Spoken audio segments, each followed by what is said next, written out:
My guest today is filmmaker Christopher Stenbakken and his Oscar qualified short, The Thief. He was raised in East Greenland and is now based in Copenhagen. And his acclaimed 2022 DR podcast, Tilbage til Tassilak, documented a return to his birthplace and helped ignite a new appetite for East Greenlandic narratives. Now, his short, The Thief, was selected for the 75th Berlin International Film Festival in the Generation K Plus competition, where it electrified audiences with its fresh voice and raw emotional urgency. Winner of the Best Danish Fiction Award at the Odense International Film Festival in 2025, an extraordinary feat for the first short ever produced in East Greenland. And so, ladies and gentlemen, let's welcome filmmaker Christopher Stenbakken and his Oscar qualified short, The Thief, to the show. Welcome, Christopher. Thank you very much for that introduction. You're very welcome. Yeah. Well, you filmed The Thief in your hometown of East Greenland. What is life Yeah. like in East Greenland? Well, I think obviously it's a lot different than in a lot of other places. Like you have this very special relationship to the dogs. You're more isolated there. So at first glance, it looks very different, but I think, and I think also what I wanted to say with the film is that in other ways, it's a lot like everywhere else. It's the same problems that young people face, and the same difficulties there with being different than anywhere else, really. Well, when with the young people in East Greenland, do they dream of actually leaving the country? Well, I think I think a lot of young people dream of leaving the country. It's like sort of rural areas elsewhere. There's not a lot. Unfortunately, there's not a lot of possibilities for education and stuff like that. So a lot of people have to do the sort of the jump that I did when I was 16 as well.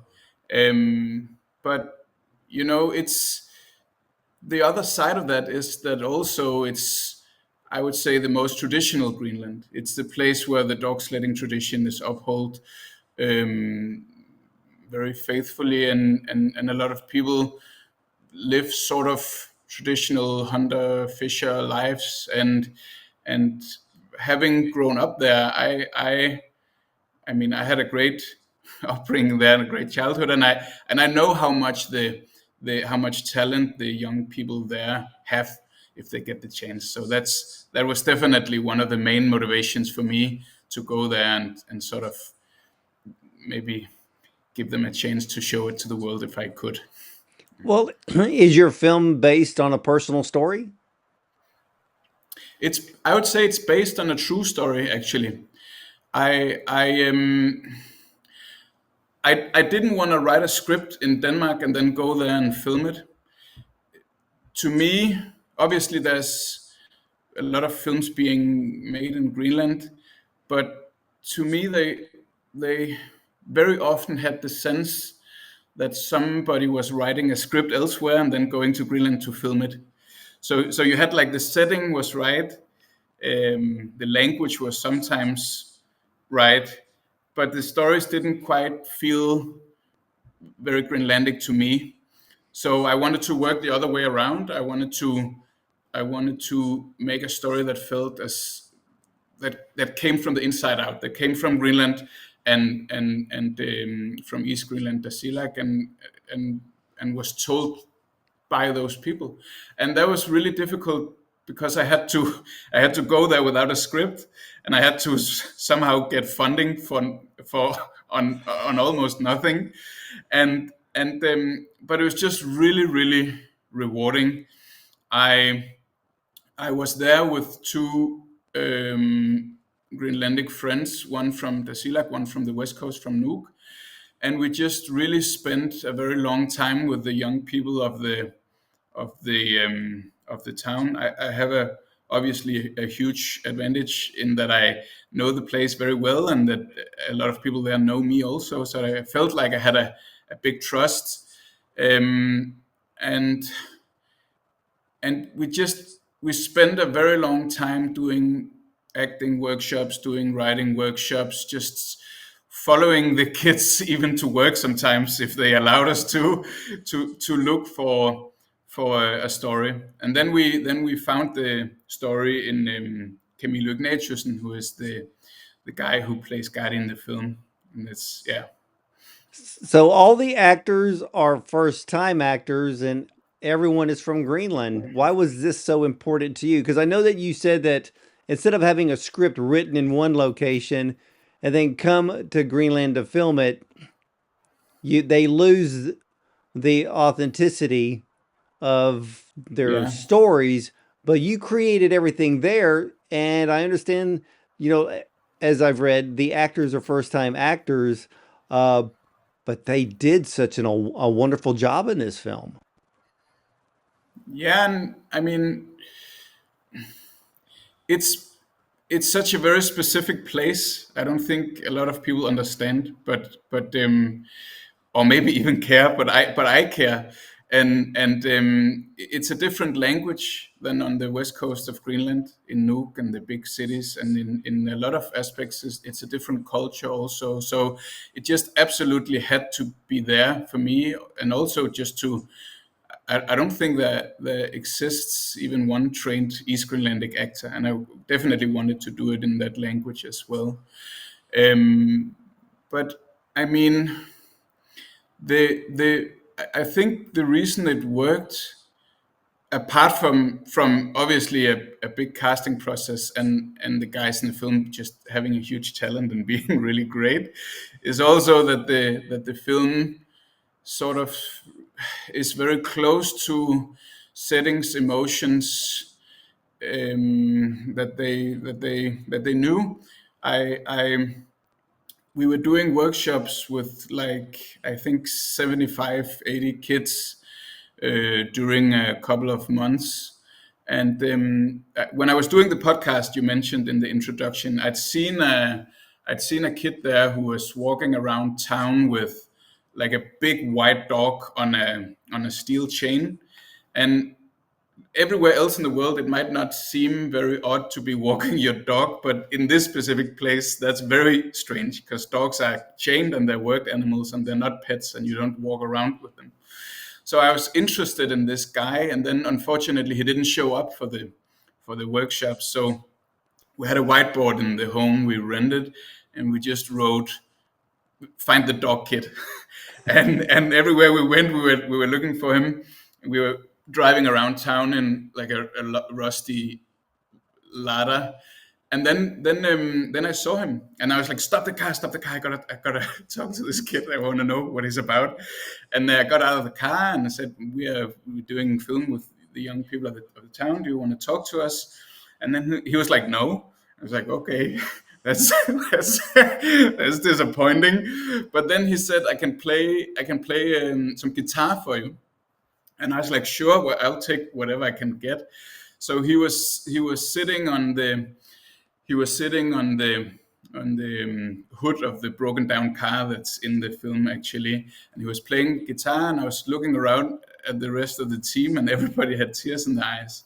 And then because he was telling the real story of the dog, because he had a dog, he moved to town from a settlement, and everybody was very moved by it. And then I felt like this is absolutely what we have to do. And then we took that real story, and then I'm very sorry to say, but the real dog died.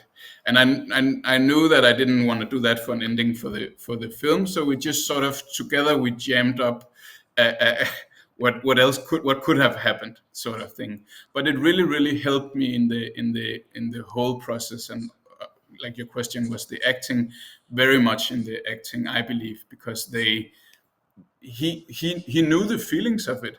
Like it wasn't, he knew the importance of the dog, and yeah. Yeah, So long is long so answer. so is the lead actor Camilo Ignatusin? who plays Collie in the film, is he neurodivergent? Well, there was another thing that was he went to special ed class, but he's playing a version of himself. He's not playing himself. It's like it was important to me that we did that we varied stuff, and I didn't wanna put somebody's, I didn't want to do a documentary. I didn't want to put somebody's life on display. I think that can be difficult working with young people, and especially also in very small tight knit communities where people are stuck with whatever image you leave of them after you leave. So we were he's very well liked in town in real life, and like his dad is also just really nice. His the story really doesn't do him justice, but it was just like it was just to have a base of truth to build the fiction on, and again, I think it allowed me to sort of have an arm's length to the reality of it, and sort of do whatever I wanted to do, but still there were so many real life gifts coming to me in that, things that I think that I could never have written or come up with by myself at a laptop, um, in Copenhagen or anywhere. Well, you know, what I loved about him is that he projected this pure innocence in the film. And of course, I know that the story is about the lead character who um, has this dog. The dog goes missing. He goes out to find this dog. He finds the dog, brings it back home, and realizes that, well, his father actually sold the dog because it's expensive to feed dogs in that area because there's, like you said, there's not a lot of industry. It's usually hunting and fishing. So whatever money is earned, it goes directly to the family. Yeah, And so the story is fantastic, but I what I'm so amazed about this film is if somebody watches this film, and if a filmmaker sees it and they don't know anything about it, they're going to think, okay, here's the story, here's the script, here's the dialogue, here's everything else. But you allowed improvised dialogue. That is really ambitious. I mean, how does a director go in knowing what the story is, and how do you direct first time actors without a script? it was super scary to do. Also, because mainly what I do is work as a screenwriter. So like the basis of all my work is the written word and the dialogue and all that stuff. And it was really scary to sort of throw it out the window. It is true that all dialogue is improvised, and but also I think maybe there weren't really any other way to do it. First of all, there isn't really a written East Greenlandic language at all. So if we wanted to do a written script, it would have to be in West Greenlandic, which would be a fundamentally different language. So that it just wasn't an option. And then I I I just it also plays into sort of trying to do something that feels very true, and finding the truth of it, and and I was, yeah, I obviously I had the overview. We shot mostly chronologically, but we couldn't do it completely that way, and you never can for some reason, even though it's every director's dream, but it just never pans out. So obviously I had the overview of the story and where we're going and coming from and stuff like that. But also it's just sort of in the individual scene, giving them playable wills and giving them turning points and giving them stuff that was And to be completely honest, I think that's what all actors want. Also, trained actors, they don't like, they want just very simple, playable wills, and then have something go against that, and then they I mean, then they just really went with it, and it also helped a lot that we'd spent a lot of time together, and there was a lot of trust, and we had a really good time also, and the Mikkel Beru and Camilo, playing the two leading roles in the films, were friends in real life and knew each other pretty well. And also the boys, the bullies, the throwing stones and chasing, they were also their friends. So we there was sort of a very forgiving, loose vibe on the set. I've never really worked that way before, but because normally you have all the plans and all the schemes and stuff like that. I don't really think that works in Eastern Greenland. I think you have to work in a fundamentally different way. But anyway, they I think they killed it in the improvisations. Then the danger obviously becomes that the first time that you say you're really happy about a take, it gets very difficult to get them out of that um, um, Yeah, because they're not wording trained or actors. no, Yeah, they're no, not. no. Yeah, They're yeah. They. It's not like they did theater before. But there were no trained actors. There were no period. So what are you gonna do? We did a lot. I mean, the workshop obviously also sort of worked as a casting, and then they were just sort of out of the whole pile. There were just sort of diamonds in the rough. There was a casting process also, but I've never done a film so really rock and roll improvised as this, because it's you have obviously you have the climate and the weather, and you have some very physical challenges there, but also like in some senses, I feel like the culture doesn't necessarily fit very well into European style shooting plans and having like very well defined ideas. So basically, we shot when we had pretty good time. I had a really nice DOP, Philip Peng, who came up there, and we had him for quite a long time. And then we just shot when the weather was right. I really like the condensed, foggy, overcast look. And then they didn't have phones either, so we just went to the football field and sort of rolled down the window and yelled, "Have you guys seen Camilo?" They were like, "He's at the harbor maybe." And then we went to the harbor, and it was like, "Camilo was shooting." And then they came in the car, and then we shot a couple of scenes, and that was that for the day.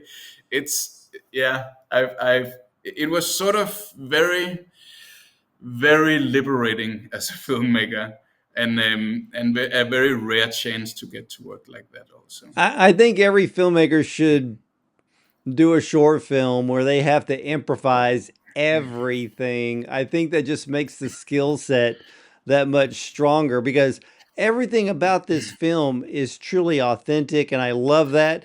But are there really dog shooters in Greenland and why?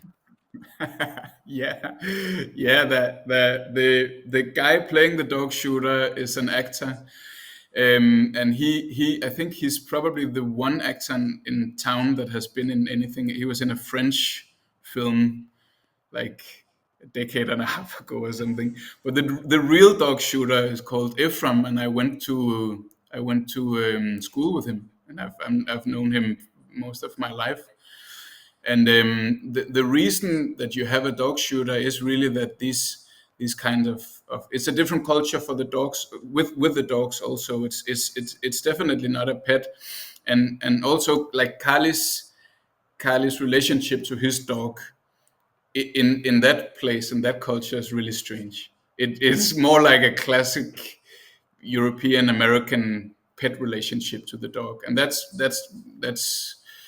not very common. And the reason you have a dog shooter is because if they get off the chain, they can be really dangerous animals also.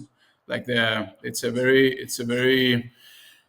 primitive type of, like, very primal type of dog, very closely related to wolves, and there's a lot of kids walking around town, and you can have loose dogs walking around. So if you don't chain up your dog, then you get a warning from the dog shooter, and if you don't act up on it, then in the end, the dog could get shot. Wow, that's hard for Americans to kind of understand, not realizing that the dogs there are not pets, but they're there to work because they're pulling sleds, correct? Yeah, absolutely. It's a vital source of income for a lot of people. It could be hunting or ice fishing, or could be driving tourists around on the sled. But it's a valuable source of income, and I mean, yeah, it's Well, just how many a dogs does it take to pull a sled? when we had the most, we had 12 dogs. And yeah, and they're really, really lovely animals. It's my favorite animal of all animals. It's like they're really hardy, really great spirited, great tempered, beautiful animals, and they love to sled. I mean, they're like, they're howling and like scratching the ground whenever you're getting ready to get them out. So they definitely live for that also, and then obviously to come back and get fed also, like all dogs. So yeah, so um, they're a working dog breed and they work. yeah. Well, Yeah, it's the only other dog allowed in the sledding districts is a neutered German Shepherd that the police has. Otherwise, there are no other dogs there, oh, so they because don't they, bring in Siberian Huskies. no, absolutely not. It's a very different dog from a Siberian Husky. But it's they don't want the breed sort of watered down, I guess, or mixed with other kinds of dogs. So that's why That there are no that other makes a dogs lot of allowed. sense. Yeah, Yeah, because yeah, yeah. It's when I was watching the film and I was looking at the dogs, I'm like, they sure do look like they're part wolf because they have the look yeah, in the face. yeah. They're very closely related. The one we used, which I'm amazed at how well it acted, actually, because the dog didn't know Camilo very well. The dog was held as a pet, but like I said, that's very unusual. But this dog, she was called Avanti, was the real name of the dog. Mario in the film. Camilo came up with the fake film name as well. That was what his dog was called. But Avanti, the dog in the film, was kept sort of as a pet by an elderly couple who couldn't go sledding, or just, took it on trips, walking around and stuff like that. And she was very, very well tempered, and they and she I think her and Camilo sort of got a pretty good bond, because the scene where he's stealing the dog, that's absolutely the real reaction of the dog seeing him. Like, she's jumping around and panting and stuff like that. So it's like, okay, we got that, we Yeah, got that because footage. he was trying to break the chain and the dog kept coming up to him, happy and in his face, and he kept Yeah, pushing her away so he could try to get that chain to break. And wow, that just makes this film so much better because when I saw this film, I just loved it.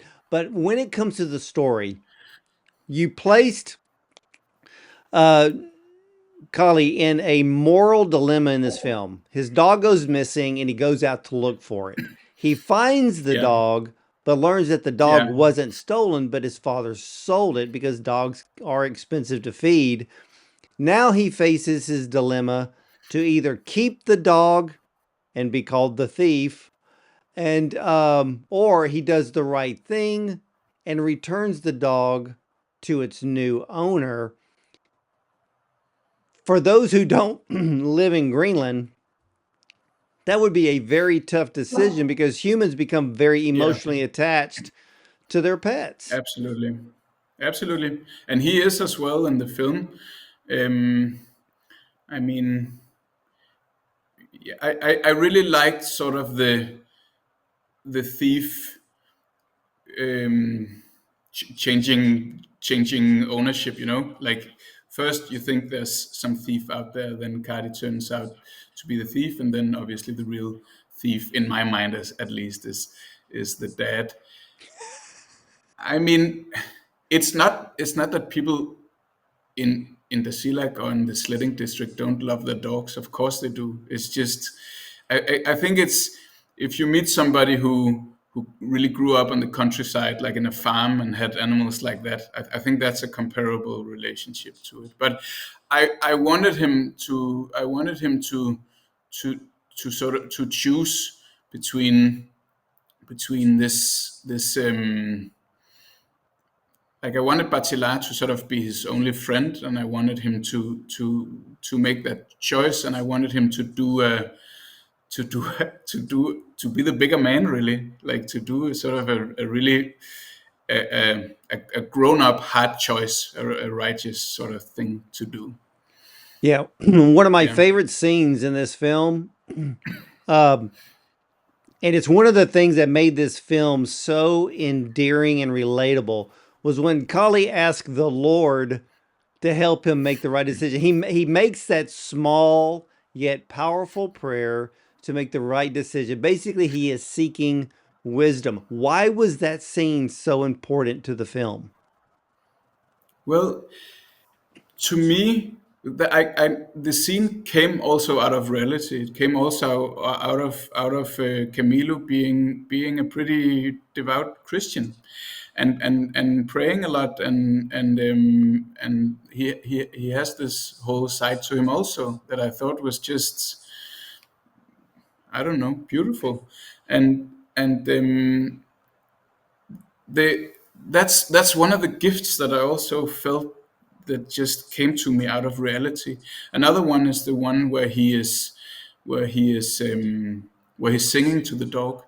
I really like that scene also, and I would never have come up with that, but he did that in real life with his own dog, and I was like, can we please film it?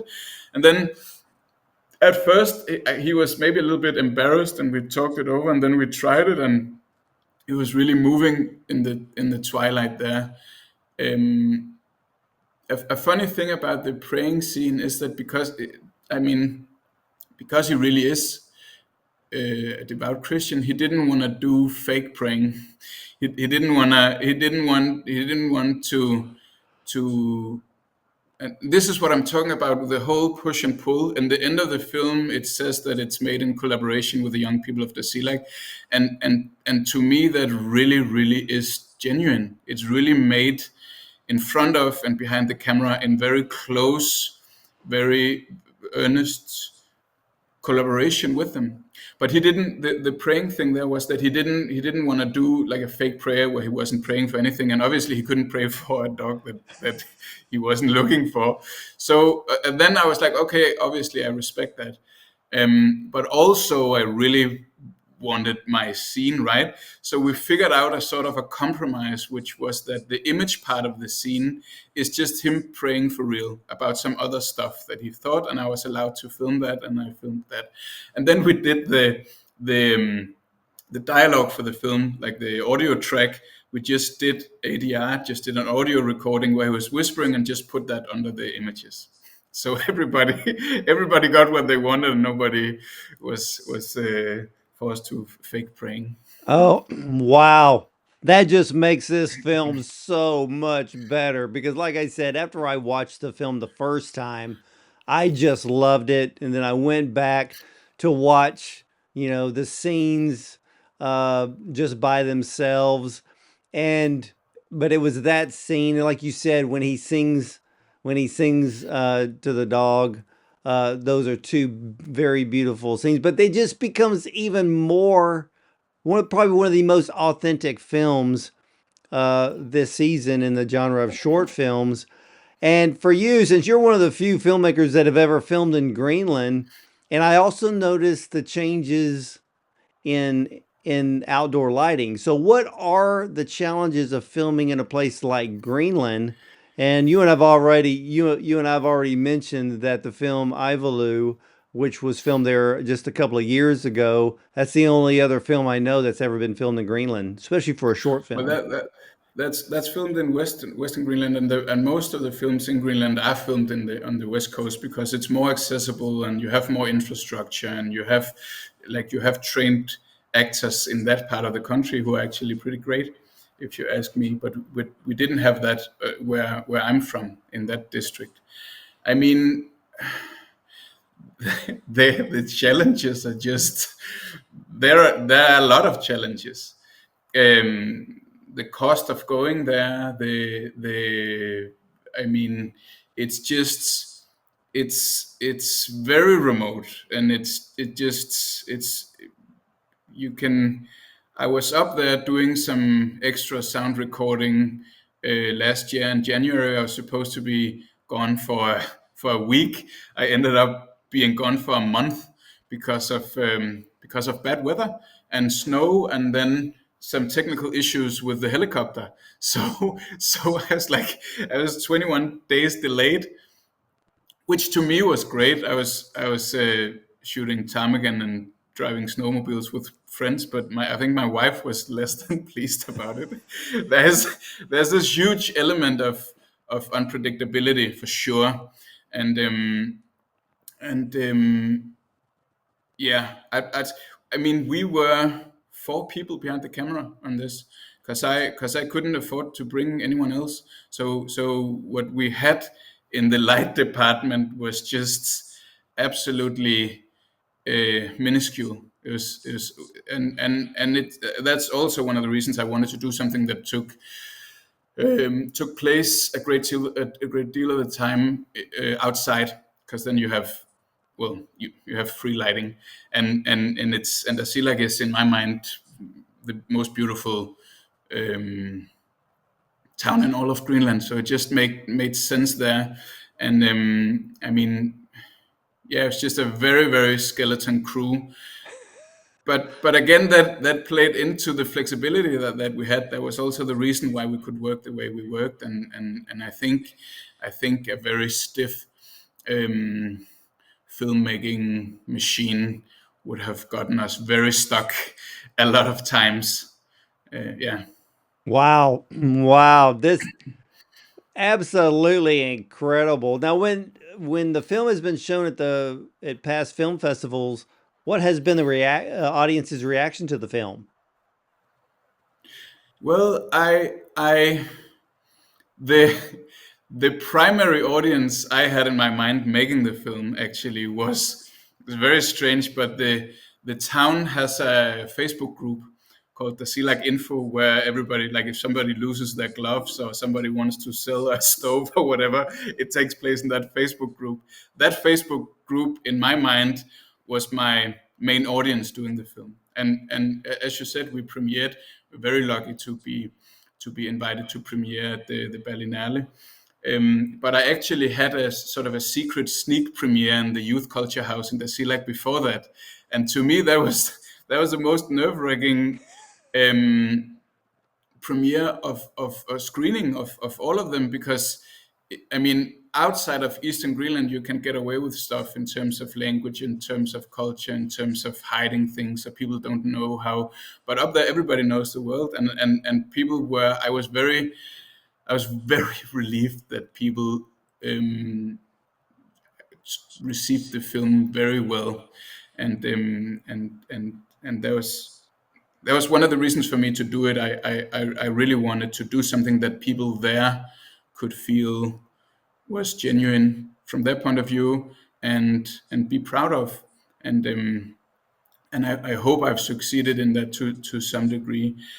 I mean, the reception of the film elsewhere has just been completely overwhelming and a little bit baffling for me also, because I suppose I've thought of the film as a very narrow film and very specific to this place and this culture and stuff like that. But sometimes I think that that could just help sort of make the story in a It weird does. It sense relatable, because you have like the specifics are very different, but the emotional core of it, I hope, is universal.